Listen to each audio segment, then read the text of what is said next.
आपका next question होगा कि क्या ये सेम होंगे, तो ये फिनोटाइप की बात है। अगर मारवाड़ का घोड़ा हमने निकाल के कश्मीर में रख दिया पैदाइशी, तो वो अलग होगा। अच्छा, अलग होगा इसलिए कैरेक्टर तो दिखाएगा, हाई टेलगेट तो उसकी तब भी रहेगी, पर उसके कई कैरेक्टर्स ओवर जनरेशंस चेंज हो जाएंगे। अगर वो किसी थॉरब्रेड फार्म में रहा तो वो उसको बड़े बड़े पैडक्स मिलेंगे, 4-6 एकड़ के पैडक्स में वो दौड़ेगा, शांत रहेगा, ठंडा होगा, गर्दन नीचे डाल के चलेगा बाकी घोड़ों की तरह। हमारे यहाँ कोई बोलेगा ये इसमें तो कैरेक्टर ही नहीं है, ये तो मारवाड़ी घोड़ा ही नहीं है। पर ये हैंडलिंग की बात है और ये फिनोटाइप की बात है। तो पर उसकी जीन सेम रहेगी, 100% जीन कॉपी। क्लोन जो होता है ये एक 100% जीन कॉपी है, जो किसी टिश्यू से निकाली जा सकती है या किसी ऑर्गेनिज्म से निकाली जा सकती है।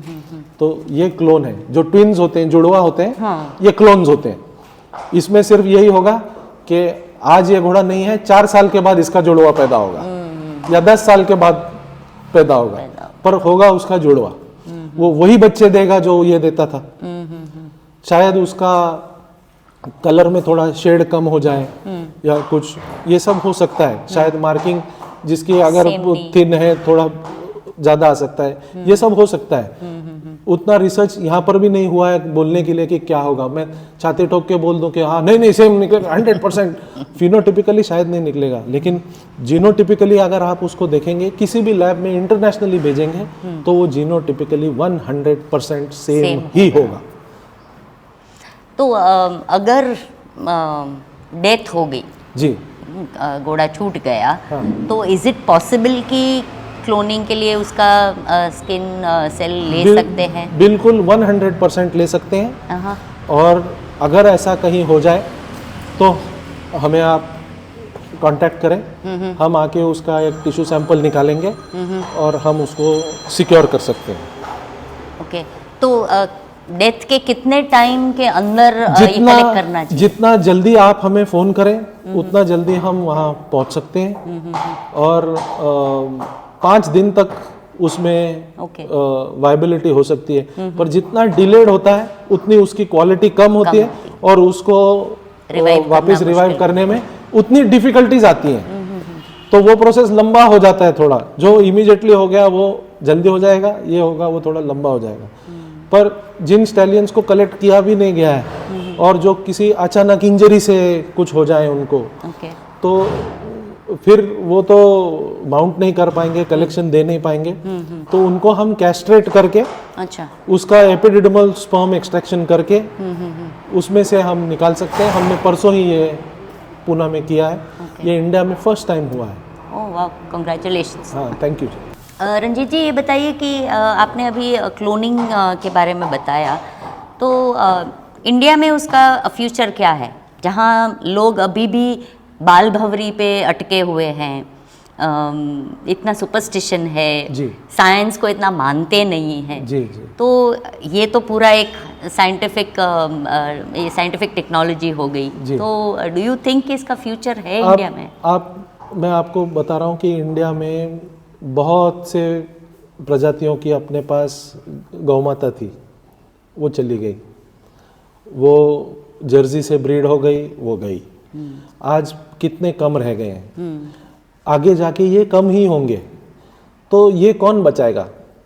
तो एक्चुअली गवर्नमेंट के लेवल पर काउज में ये हो रहा है, उसकी जीन कॉपी निकाल के उसके जीन पे काम हो रहा है, जेनेटिक्स पे काम हो रहा है, पर ये कैटल्स के लिए सीमित है।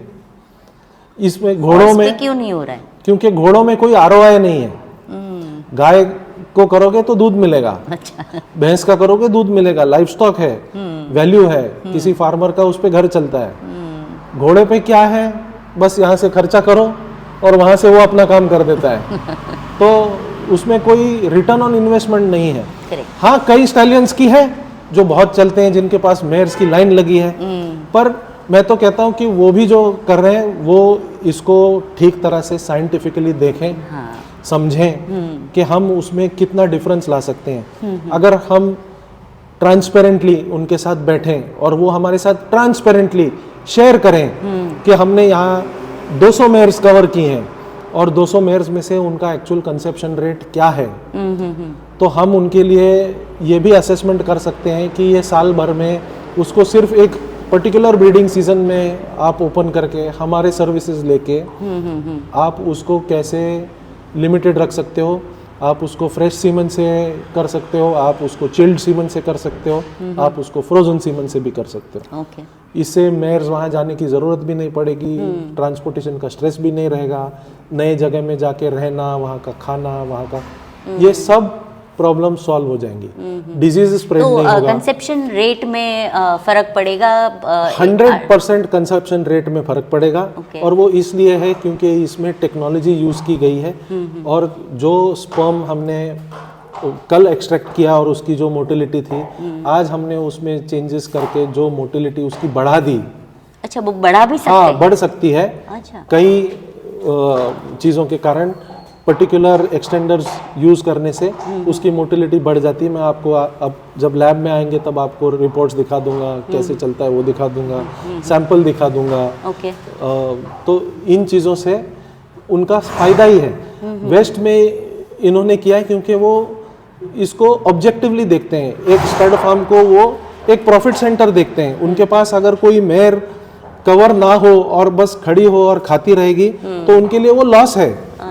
हमारे यहाँ तो बोलते हैं ये 1.5 साल से खाली है, ये तो 3 साल से खाली है, ये तो खा ही रही है। तो ये सब अवॉइड हो सकता है। करेक्ट। और ये टेक्नोलॉजी आपके लिए अवेलेबल है।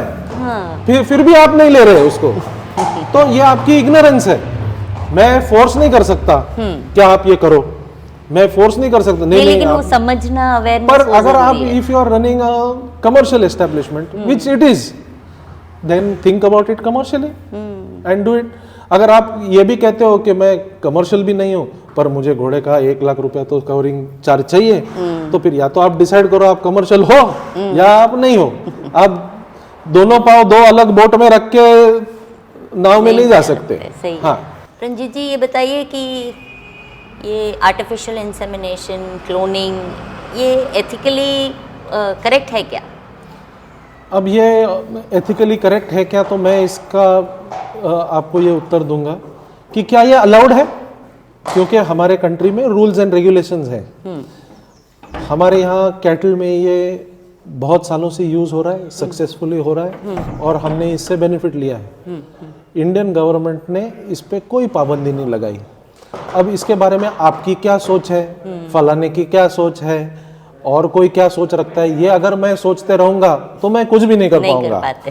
तो मैं इतना सोचता हूँ कि क्या ये गवर्नमेंट रेगुलेशन के अंदर है तो मैं ये करूंगा।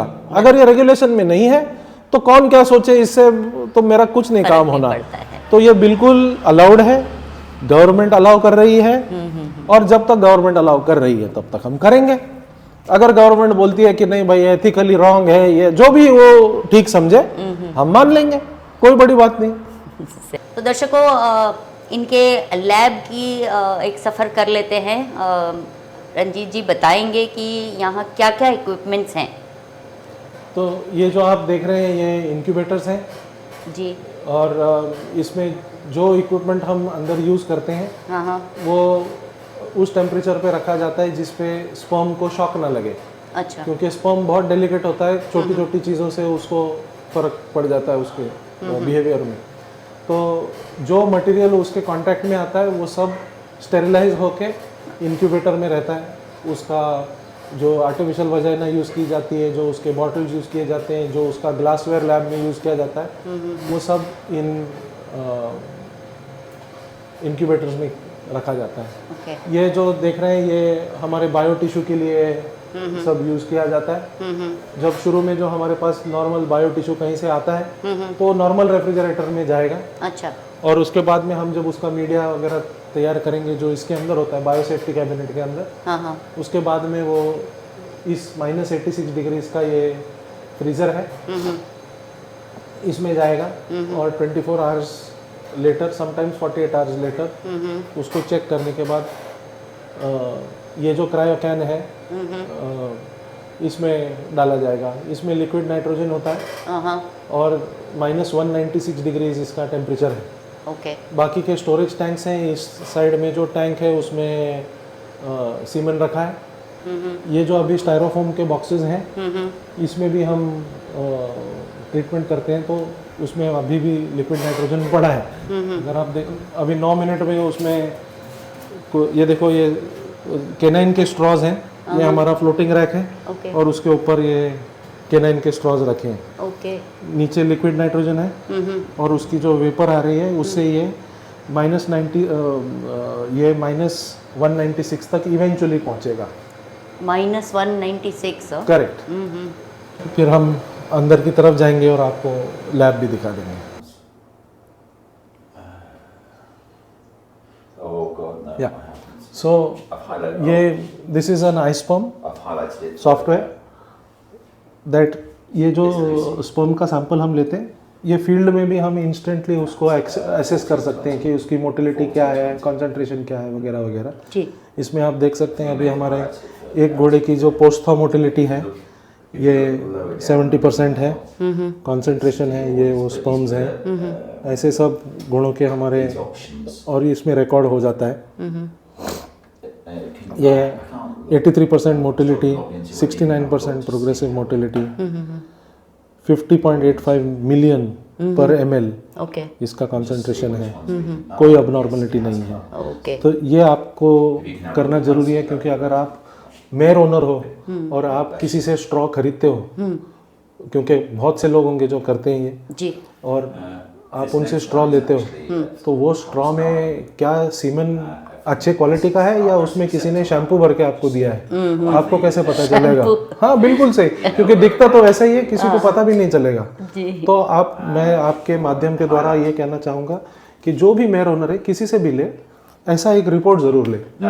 अगर उनके पास ये रिपोर्ट नहीं है तो आप सीमेन का सैंपल हमें भेज दें, हम आपको रिपोर्ट दे देंगे, उसका नॉमिनल चार्ज है।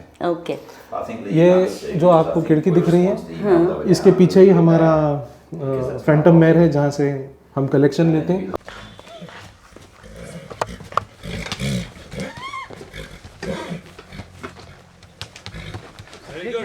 चालू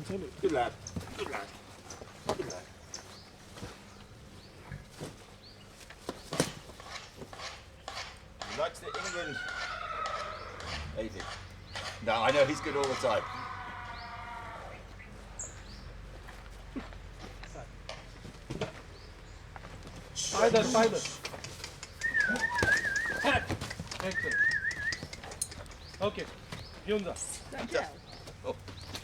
ओके तो एक बार ये अंदर आ जाता है, उसके बाद में ये माइक्रोस्कोप में प्रोसेस हो जाता है। इसमें देखा जाता है, ये वाटर बाथ है जिसमें सब 40 डिग्रीज टेम्परेचर में रखा हुआ है, Yeah, I'll see you. जो मेयर के वजाइना में जो टेम्परेचर होता है उसके लिए। तो स्पर्म शॉक कहीं नहीं लगता है घोड़ों को, अच्छा तो ये घोड़ों को यानी स्पर्म को नहीं लगता। हाँ या Quarter to 10.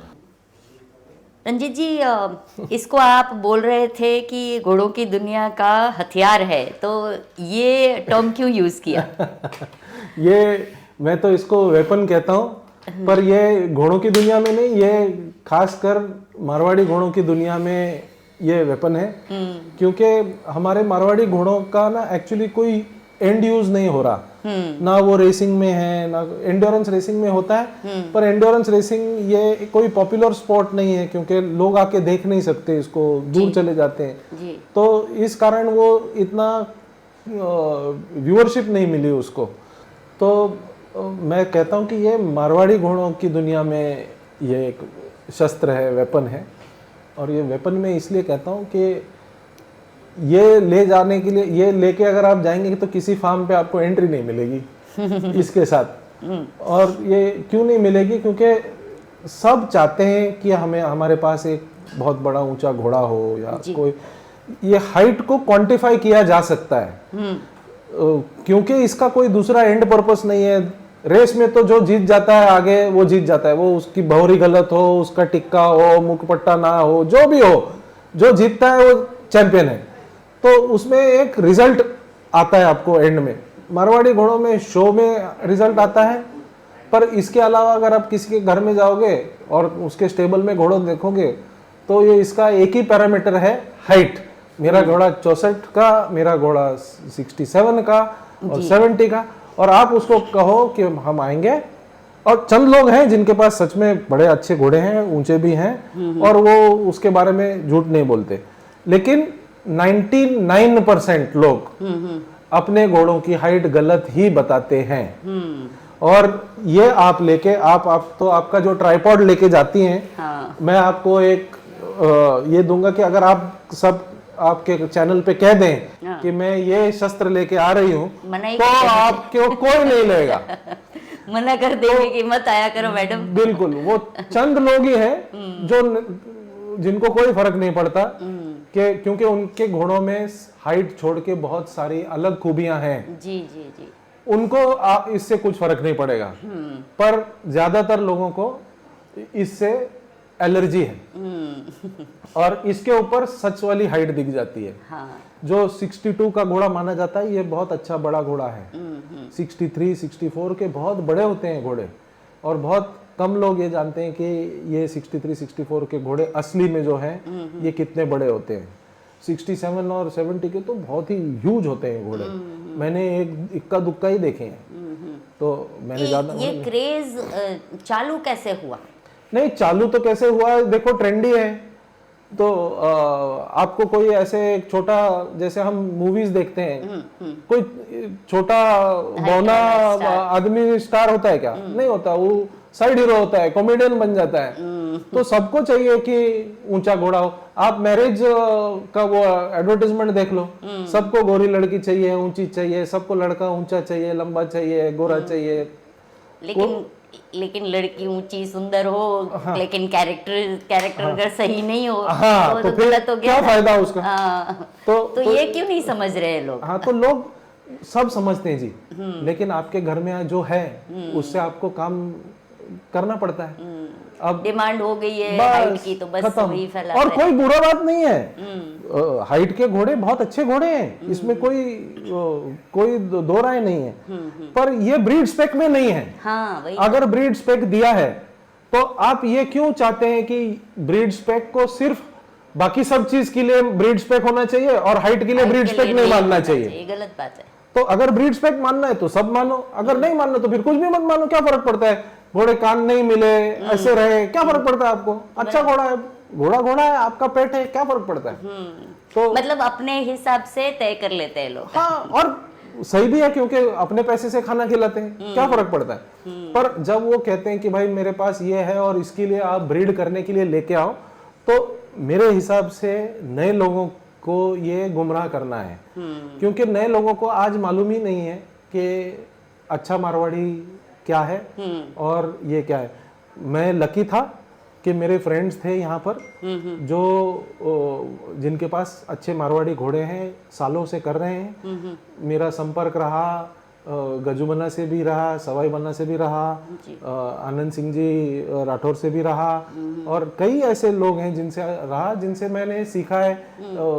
हेमंत जी खेमपुर हैं, उनसे रहा, और इनके पास वेल्थ ऑफ नॉलेज है, क्योंकि ये 3-3, 4-4 जनरेशन है। इन्होंने 10-10 हजार घोड़े देखे हैं मारवाड़ी, हमने क्या देखा है?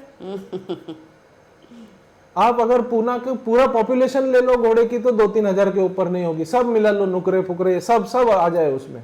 तो हमने देखा ही कितना है। तो वो उस जगह की, उस प्रजाति, उस पार्ट की है, इसमें कोई दो राय नहीं कि उनको उसके बारे में ज्यादा जानकारी है, इसमें कोई दो राय नहीं। अब सब चाहते हैं कि अगर वो ब्रीड स्पेक है और बहुत सुंदर जानवर है, तो उसकी सुंदरता को हम रखें, उस पर काम करें, प्रिजर्व करें, उसके ब्रीड स्पेक के मुताबिक हम चलें। जितना हम ये हाइट के पीछे भागेंगे, उतना मेरा लैब चलने वाला है, क्योंकि सब मेरे पास ब्रीड स्पेक के अंदर के होंगे।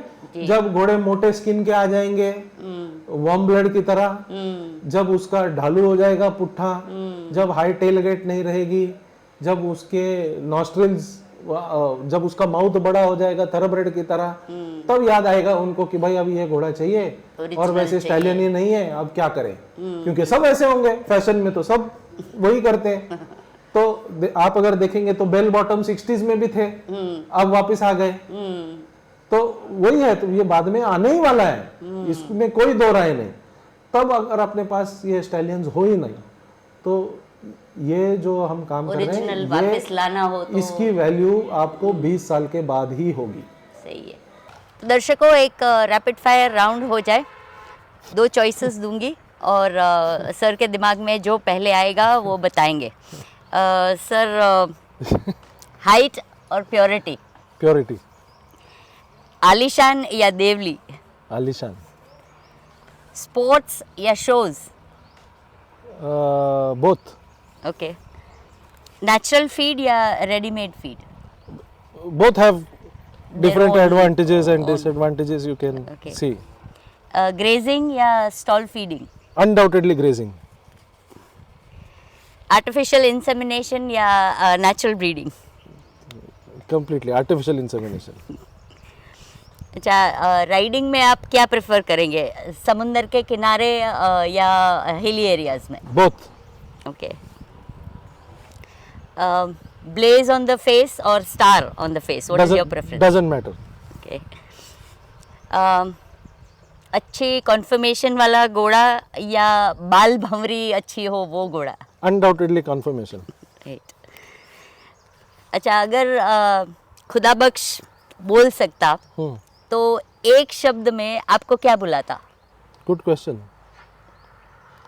Partner. ग्रेट। धन्यवाद Thank you, sir, thank you. बहुत बहुत शुक्रिया आपका, आपने समय दिया हमको। और हम चाहते हैं कि ये अवेयरनेस लोगों तक पहुँचे। आप जो काम कर रहे हो, एक तरह से देखा जाए तो हेरिटेज को आप प्रिजर्व करने की कोशिश कर रहे हैं। हाँ। तो बहुत ही नेक काम है। और अभी तो फिलहाल वो जो इंग्लिश में कहते हैं स्विमिंग अगेंस्ट द टाइड, अभी तो उस हाल में है, लेकिन मैं श्योर हूँ कि ये टाइड पलटेगी और लोग फिर बहुत ही इसका एडवांटेज देखने के बाद इसमें कन्वर्ट होंगे सही है। और सेंटर्स भी सब जगह आ सकते हैं। इंडिया बहुत बड़ी कंट्री है, जितने आए उतने वेलकम है। अगर कोई करना भी चाहता है, हमारी मदद लेना चाहता है, तो हम उसके लिए ओपन हैं। यहाँ पर आपने देखा कि स्टैलियंस भी हैं, उनके एआई से प्रोड्यूस किए हुए बच्चे भी हैं, और हमारा लैब भी है जिसमें ये सब काम हो रहा है। और सिर्फ घोड़ों का ही नहीं, हम अश्वों का, कुत्तों का तो सीमेन प्रिजर्वेशन करते ही हैं, लेकिन स्किन टिश्यू हम हर प्रजाति का हम लेते हैं, हर एनिमल स्पीशीज़ का। तो हमारा जो रिच बायोडाइवर्सिटी है हमारी, उसको प्रोटेक्ट करना भी हमारा मिशन है। Big responsibility. हाँ। चलिए, all the best. Thank you. धन्यवाद। नमस्ते। तो दर्शकों, मेरा काम है कि मैं अपने वीडियोस के माध्यम से जागरूकता बढ़ाऊं, ताकि सभी घोड़े मालिक समझें कि मिस्टर रंजीत खेर क्या कर रहे हैं। हमें उनके प्रयासों को सार्वजनिकता से स्वीकार करना चाहिए और उनकी जो ब्रीड स्पेसिफिकेशन के हिसाब से बायो बैंक बनी हुई है, उसमें योगदान करें। हमारे जो नामचीन घोड़े हैं, उनको रंजीत जी के लेबोरेटरी की मदद से जीवित रखें। आप अगर उनका संपर्क करना चाहते हैं तो ये रहे उनके कॉन्टैक्ट नंबर।